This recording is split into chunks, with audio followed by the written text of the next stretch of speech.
मित्रांनो, तुम्हाला लवकरात लवकर जर श्रीमंत व्हायचं असेल आयुष्यामध्ये, तर ठराविक कितीही तुमचं वय असू दे, किती वर्ष तुमचं वय असू दे, काय असू दे, तुम्ही जिथून सुरुवात कराल तिथून तुम्ही तुमच्या इन्कमच्या जर तुम्हाला उशीर झाला असेल तर तुम्ही तुमच्या इन्कमच्या 20 ते 30% जी इन्कम आहे ती म्युच्युअल फंडमध्ये SIP करा.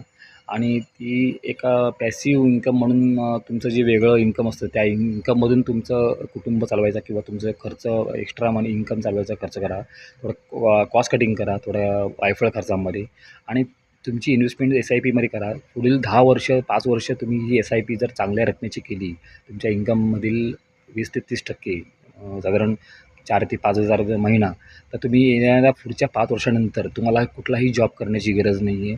तुम्हाला तुम्ही जे इन्कम घ्याल त्या इन्कम एवढंच इन्कम मंथली इन्कम पेमेंट पगारमध्ये तुमचा व्यवसाय तुमचं उत्पन्न जी महिन्याचं असतं घर चालवणं